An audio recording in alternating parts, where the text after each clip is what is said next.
all the books of the New Testament, perhaps one of the most interesting books when it comes to the use of Messianic prophecy is a book of Revelation.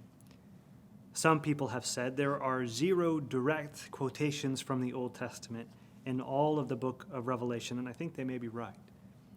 However, you'd be hard-pressed to find a single verse within the book that doesn't allude to or echo the Old Testament in some way. Examining the book of Revelation, then, I think is a great way to kind of conclude this series of looking at Messianic prophecy. What we see in the book of Revelation is really all of these pieces from the history of God and his people coming together in this kind of giant symphony that John gives to us from the island of Patmos. And so, we're going to look at one specific passage, Revelation chapter 12, verses 1 through 6, and try to understand what John is trying to tell us about Jesus, about God's plan because of the Old Testament. So hold on, it's going to be quite a ride. Here we go, Revelation chapter 12, starting in verse 1. A great sign appeared in heaven, a woman clothed with the sun, with the moon under her feet, and on her head a crown of 12 stars. Some people read that and they think this is some sort of astrological sign. But for me, I'm more inclined to think that this actually is a reference to the Old Testament. Surprise, surprise. The book of Genesis, actually. I think Revelation chapter 12, verse 1, is actually a reference to Genesis chapter 37, verse 9. What we find in Genesis 37 is the beginning of the story of Joseph. Joseph, if you remember, was child number 11 of 12 of Jacob. He was the favorite for a long time, being born of Rachel, Jacob's favorite wife, and really was favored over the rest of his brothers. When we first meet Joseph in Genesis 37, to be honest, he's a little bit of a brat. He's arrogant, he's prideful, he's a tattletale, and he doesn't do himself any favors when it comes to gaining respect or anything like that from his brothers. We find him in Genesis chapter 37 having a dream, right? He first dreams that he is a sheaf and his brothers' sheaves in the field are coming and bowing down to him. And of course, he has to tell his brothers, hey guys, guess what I dreamed? Of course, that makes them really angry and mad. They don't like him for it. But then he has another dream. This is what it says in verse 9. He dreamed another dream, told it to his brothers, and said, behold, I have dreamed another dream. Behold, the sun, the moon, and 11 stars were bowing down to me. Sounds a little bit like Revelation chapter 12, verse 1, doesn't it? But when he told it to his father and to his brothers, his father rebuked him and said to him, what is this dream that you have dreamed? Shall I and your mother and your brothers indeed come to bow ourselves to the ground before you? And his brothers were jealous, but his father kept the saying in mind. You see, even Joseph's father, Jacob, whose name is also Israel, he even heard this dream and interpreted it to mean his family, right? The sun, the moon, the stars.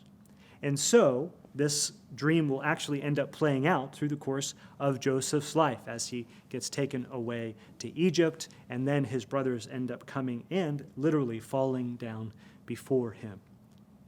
When we get to the book of Revelation, then, I think what John is doing is trying to paint a picture for us. There is a woman, and she is clothed with sun, moon, crown of 12 stars on her head. To me, this suggests she is, in fact, representing Israel. Also, all throughout the Old Testament, Israel, the people of Israel, is referred to as a woman, right? O daughter of Zion, Mother Jerusalem. Think about the book of Hosea, a prostitute. This is the people of Israel, often portrayed as a woman. That, I think, is what John is suggesting by his imagery.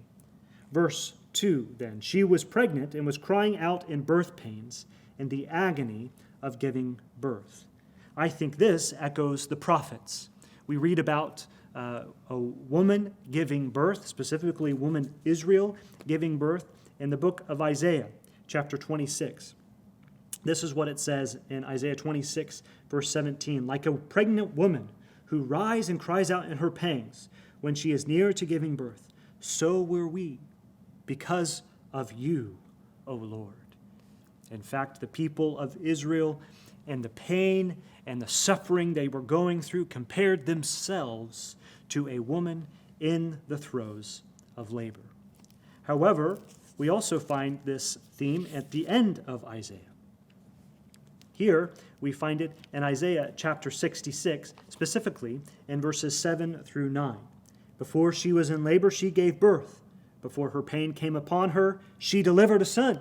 Who has heard such a thing? Who has seen such things? Shall a land be born in one day? Shall a nation be brought forth in one moment? For as soon as Zion was in labor, she brought forth her children. Listen to what God says. Shall I bring to the point of birth and not cause to bring forth, says the Lord? Shall I, who caused to bring forth, shut the womb, says your God? In other words, you are the people of Israel, and you are pregnant. You are in the throes of labor, and yet God is faithful, and he will bring the birth about. However, I think one of the most important passages for us as we reflect on this is from the book of Micah. In fact, in Micah chapter 4, verses 9 and 10, we read about, again, another pregnancy. This is what Micah says. Why do you cry aloud? Is there no king in you? Has your counselor perished? That pain seized you like a woman in labor? Listen to what Micah says in verse 10. Writhe and groan, O daughter of Zion, like a woman in labor. For now you shall go out from the city and dwell in the open country. You shall go to Babylon. They are going to be punished for what they've done. There you shall be rescued. There the Lord will redeem you from the hand of your enemies. Who is this woman? In Revelation 12, 1 and 2, well, I think it refers to the people of God giving birth. And yet, as we begin to move through this, I think what we also have to recognize is it also seems to refer to Mary, the mother of Jesus. Perhaps Mary here is really representative of all of Israel. Verse 3, then. And another sign appeared in heaven. Behold, a great red dragon with 7 heads and 10 horns, and on his heads 7 diadems, or 7 crowns. Here, I think, we can hear echoes of Genesis chapter 3, verse 15, both here and later on in Revelation chapter 12. I mentioned in an earlier session that I thought there were 2 places where Genesis 3:15 was referenced within the New Testament. Romans 16 is one. I think this is the other. This great serpent who we first met in the garden in Genesis is now back. This time he has 7 heads. Why this many heads? Well, I think this is referring in many ways to the perfect enemy of God. In fact, the Psalm writers tend to refer to what God did to Pharaoh in Egypt as a slaying of the mighty dragon of the sea. Listen to this in Ezekiel, the book of Ezekiel, chapter 29, verse 3. Thus says the Lord God, behold, I am against you, Pharaoh, king of Egypt, the great dragon that lies in the midst of his streams, that says, my Nile is my own, I made it for myself. God is going to then punish that great dragon. And I think this image of a dragon then comes to be true of all who set themselves up against God. Verse 3 then, referencing among others Ezekiel 29 verse 3, helps us get an image that this great dragon is representative not just of one evil figure in history, but perhaps all of them. In fact, the if we think back to Daniel chapter 7, which we looked at in an earlier session, we remember that there are 4 beasts in Daniel chapter 7. Here, there's not 4 heads, but 7 heads, the number of perfection. And yet one of the heads has 10 horns. This, I think, is a reference to Daniel chapter 7, where we saw the 4th beast described in the same way. Verse 4, then, his tail swept down 1/3 of the stars in heaven and cast them to earth. I think this here is actually a reference to Daniel chapter 8, verse 10. There we find, this is after the vision of the Son of Man, if you remember that. But in Daniel chapter 8, verse 9 actually is where it begins. It says, out of one of them came a little horn, which grew exceedingly great towards the south, toward the east, toward the glorious land. It grew great, even to the host of heaven, and some of the host, and some of the stars it threw down to the ground and trampled on them. This actually might be a reference to something that has already occurred within history, but I think John is reading this perhaps even typologically. What is true of this also will be true of the great evil dragon, who kind of represents all of the evil in history brought together in one moment. He sweeps 1/3 of the stars out of the sky, perhaps suggesting that his assault against the people on earth is not a complete and total destruction, just a partial one. But then, listen to what happens in the rest of chapter 12, verse 4. And the dragon stood before the woman who was about to give birth, so that when she bore her child, he might devour it. Suddenly, I think we realize we're at the nativity scene. This actually is a description of what happened at the birth of Jesus. Because of this passage, I, like many others I know of, have in my nativity set at home, and the one that our family sets out every Christmas, we have Mary and Joseph. We have the shepherds. We have the animals. We have the Magi. But we also have a dragon. A dragon that we put there in the nativity scene. My kids know that this is an essential part of the scene. And the reason we put that dragon there is because I think Revelation 12 is pulling back the curtain and allowing us to see what happened on that silent night, that holy night in Bethlehem. It may have been all calm and all bright, but behind the curtain there was a war waging. The dragon stood there with his mouth open, ready to devour the child. You see, there was a battle going on even at the birth of Jesus. However, verse 5, she gave birth to a male child, one who is to rule all the nations with a rod of iron. But her child was caught up to God and to his throne. Verse 5 here, I think, is actually alluding to Psalm 2, specifically Psalm 2, verses 7 through 9. If we read in the book of Psalms, what we find is that Psalm 2 actually is a reference. Many commentators throughout the centuries refer to Psalm 2 as a Messianic psalm. It says this in Psalm chapter 2, verse 7. I will tell of the decree. The Lord said to me, you are my son. Today I have begotten you. Ask of me, and I will make the nations your heritage, and the ends of the earth your possession. You shall break them with a rod of iron and dash them in pieces like a potter's vessel.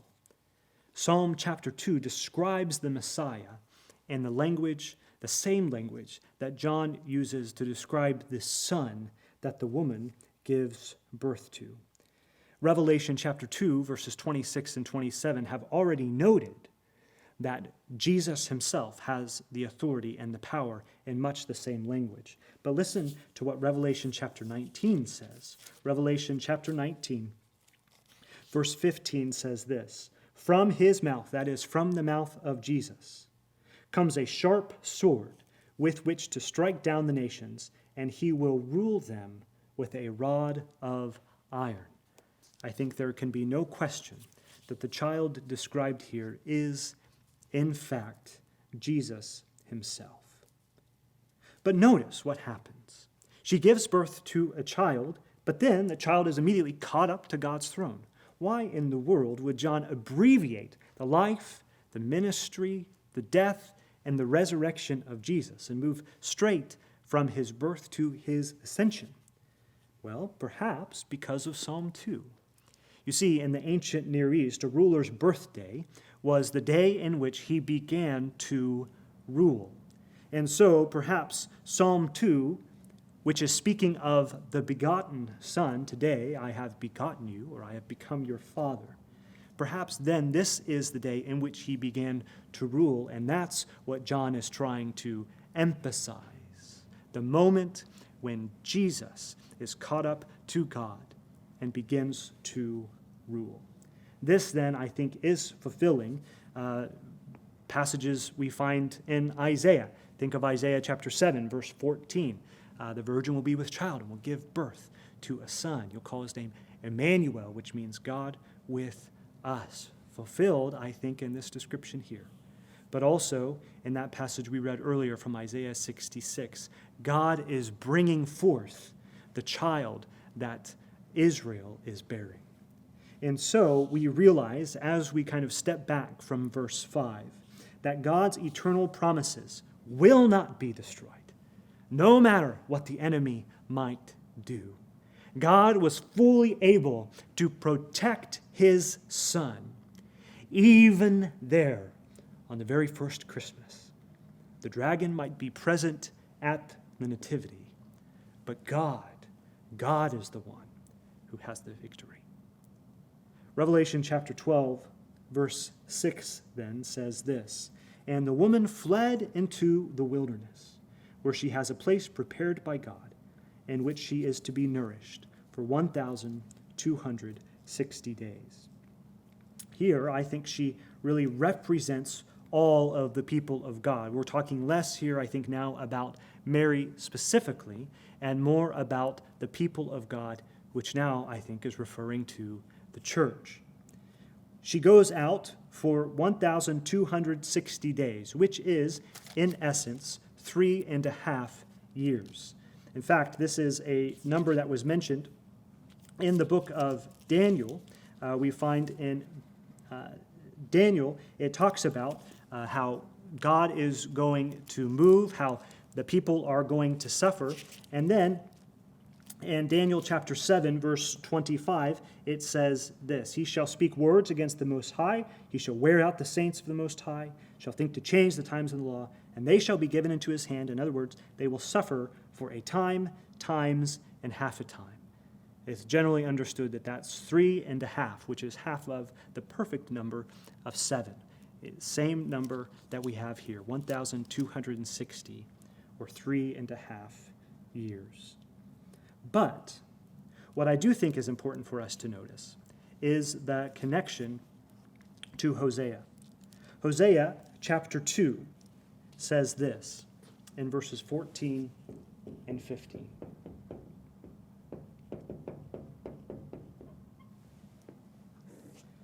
"Therefore, behold," God says, "I will allure her." This is now talking about the people of Israel. "I will bring her into the wilderness and speak tenderly to her. And there I will give her her vineyards and make the valley of Achor a door of hope. And there she shall answer as in the days of her youth, as at the time when she came out of the land of Egypt." And so, the people of God, here in Hosea chapter 2, are referred to as going out into the wilderness once again. When God chooses to rescue them, he will draw them out into the wilderness and speak tenderly to her while they are there. Think back to Israel's history. Moses led the people of Israel into the wilderness after their victory. So also Elijah went into the wilderness after his victory. So also Jesus, after his victorious baptism, goes out into the wilderness. There is a history of God's people going out into the wilderness after a victory. So also, once Jesus is caught up, the church dwells in the wilderness, but not forever. Even Revelation chapter 12, verse 14, describes this time like this. But the woman was given the 2 wings of the great eagle, so that she might fly from the serpent into the wilderness, to the place where she is to be nourished for a time, the times, and half a time. I think this actually is a reference to Exodus chapter 19, where God brings the people of Israel to Mount Sinai, and he says, I have brought you on eagle's wings to myself. You see, what's happening in Revelation chapter 12 is the same thing that happened in Exodus. God is bringing the people out and into the wilderness, but also to himself. It seems clear then that Jesus has opened a new way. Because of what Jesus has done, there is new life and new hope for all of us. Our bodies may be hurt by persecution. Our spirits might be beat down by trials, but we are delivered by the hand of God. We continue to wait in the wilderness, but we do so victoriously, knowing who we are and where our hope really lies. Messianic prophecy, then, is more than just a smattering of the Old Testament scattered across the New. Instead, I think Messianic prophecy is a kaleidoscope of images, a masterpiece collage, a wonderful symphony of themes. Even look at our selection of texts here. You can see the hand of God weaving throughout the pages of history the truths of his word. You see the law, Genesis, the prophets. We see Micah, Ezekiel, Daniel, Hosea, and we also see the writings, the 3 major designations of the Hebrew Bible. All of these pointing forward to the reality of the Messiah. Just like Jesus said in Luke chapter 24, the law, the prophets, and the writings, they all point forward to him. It is breathtaking, really, to begin to understand the depths of God's wisdom, the depths of his foresight, the depths of his planning, the depths of his sovereignty. My prayer for you is that you, as you continue on in your study of Messianic prophecy, you might reach the place where, as you sit before his word and as you mine the depths, you stand in awe of a sovereign creator God and in the truth that he has revealed to the world by sending the Messiah.